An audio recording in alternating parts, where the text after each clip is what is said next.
पिशावर के अंदर एक शख्स का मुंह काला किया गया, उसके बाल काटे गए, उसको गधे पर बिठा के गांव में घुमाया और फिर उसने एक शख्स का कत्ल कर दिया। अस्सलाम वालेकुम, कैसे हैं आप लोग? मैं हूं आपके साथ अदनान। मामू और फुफ्फी का बेटा जो है वो मिल के ऐसा काम कर रहे थे कि जिसकी उनको सज़ा मिली। अब ये सज़ा कैसे मिली, क्या हुआ, वो सारी कहानी आपको सुनाते हैं। सरताज और दिलावर, सरताज जो है दिलावर की फुफ्फी का बेटा था, दोनों कज़न थे। सरताज जो था वो चोरियां करता था और दिलावर उन चोरी की हुई चीज़ों को आगे बेचता था। काफ़ी अरसे से ये लोग ये काम कर रहे थे।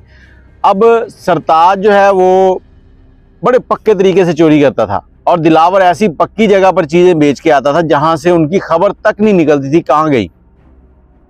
सरताज ने उस इलाके का जो सरपंच था, ये पिशावर का वाक़या है, सरपंच का मोबाइल चोरी कर लिया किसी तरीके। अब सरपंच है, अमीर है, पैसे वाला है, उसका मोबाइल भी कीमती था।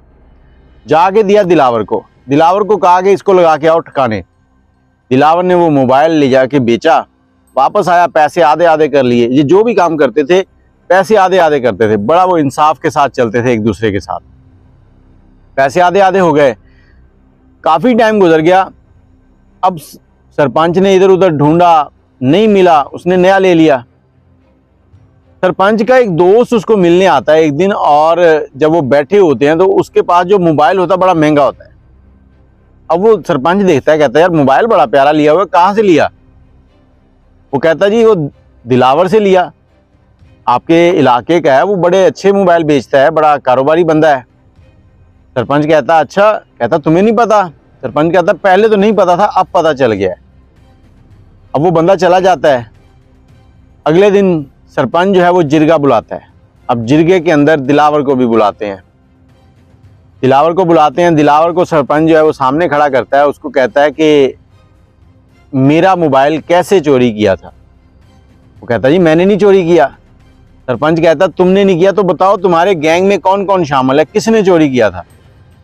दिलावर कहता जी मैंने चोरी नहीं किया था, ये मुझे नहीं पता।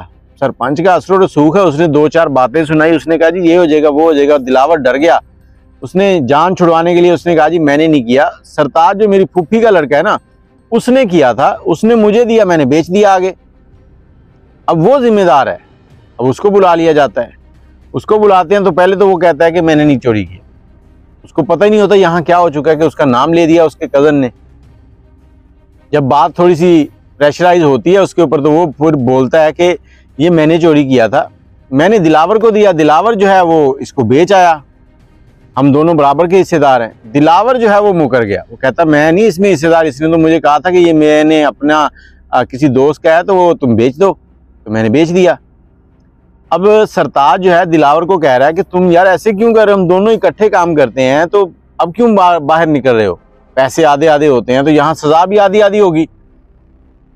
अब वो मुकर जाता है। जिरगा फैसला करता है कि दिलावर को छोड़ दिया जाएगा, सरताज को गधे पर बिठाओ, इसके बाल काटो, इसको गंज करो, मुंह काला करो और पूरे इलाके का चक्कर लगाओ ताकि सबको पता चले कि ये जहां खा रहे हैं वहीं पे सुराख कर रहे हैं, ये अपने इलाके में चोरियां कर रहे हैं, ताकि सबको पता हो, इनसे बचें सब।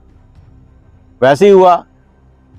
सरपंच जो है जिरगे का, उसके जो मज़ीरे हैं उन्होंने उसको पकड़ा, गधे पर बिठाया, पूरे इलाके का चक्कर काटा।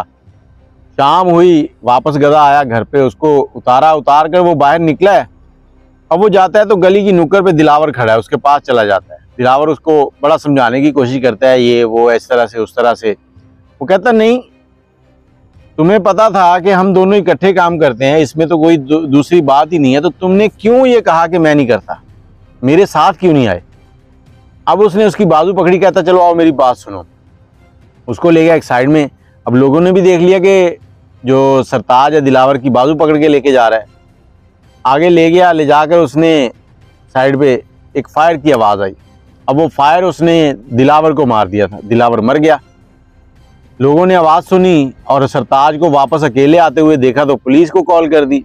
पुलिस आ गई, पुलिस ने आके मौका देखा, लोगों के बयान सुने और उसके बाद सरताज को पकड़ लिया। सरताज को पकड़ा, उससे बात पूछी सारी, तो उसने सारी चीज़ बता दी कि इस तरह से हुआ था। पुलिस ने कहा कि सज़ा तुम्हें सरपंच ने दी है, इसको मार दिया है, सरपंच पे गुस्सा नहीं आया? कहता आया था सरपंच पे गुस्सा, पहला तो ये मेरा साथी था, इसको मारा है, इसने झूठ बोला, मुझे सज़ा मिली, मैंने इसको सज़ा दे दी। अब सरपंच ने मुझे सज़ा दी थी तो अगली बारी उसकी है, मैं अब सरपंच को सज़ा दूंगा। पुलिस वाले कहते तुम्हें हथकड़ी लगी हुई है, शर्म करो, अब तुमने जेल जाना है। कहता जेल जाना है तो फिर क्या हुआ, जेल से क्या कभी वापस नहीं आऊंगा, फिर आगे सरपंच को सज़ा दूंगा। अब मैं हैरान हूं कि एक चोरी ऊपर से सीना जोरी। कहानी आपको सुनाने का मकसद ये है कि आप अपने बच्चों पर नज़र रखें कि बच्चे, आप जो उनको वैल्यूएबल चीज़ें दे रहे हैं, जो आपकी इन्वेस्टमेंट है, जो आपको उनको पेमेंट दे रहे हैं, क्या उससे इजाफी चीज़ें भी उनके पास आ रही हैं। वालिदैन हर चीज़ को देख रहे होते हैं। वालिदैन को पता होता है कि हमारा बच्चा, इसको हमने आज 1000 दिया, 500 दिया, इसके पास मोबाइल जो इतनी मालियत का हो सकता है। जब उससे ज़्यादा मालियत की चीज़ें उसके पास आप देखने लगें तो बच्चों की इन्वेस्टिगेशन करें, क्योंकि सबसे पहला इदारा जो है सिखाने वाला वो घर है। अगर आप अपने बच्चों को घर से अच्छा काम सिखाएंगे तो वो बाहर भी अच्छे काम ही करेंगे। तो ये आपकी जिम्मेदारी है। यहाँ पर 2 घर जो हैं वो बर्बाद हो गए हैं। एक का बेटा मर गया है, दूसरे का बेटा जेल चला गया, वो मरों जैसा ही है, और वो आके फिर कहता है कि मैं सरपंच को मारूंगा। मतलब तीसरे घर को भी बर्बाद करने के चक्कर में है। वापस आएगा या नहीं आएगा वो बात की बात है, लेकिन यहाँ चांस यही है कि वो वापस आ जाएगा, क्योंकि मामू का बेटा है, वो सुलह सफाई हो जाएगी, बयान हो जाएंगे, वो बाहर आ जाएगा। लेकिन सरपंच को आके कह रहा है मैं नहीं छोड़ूंगा।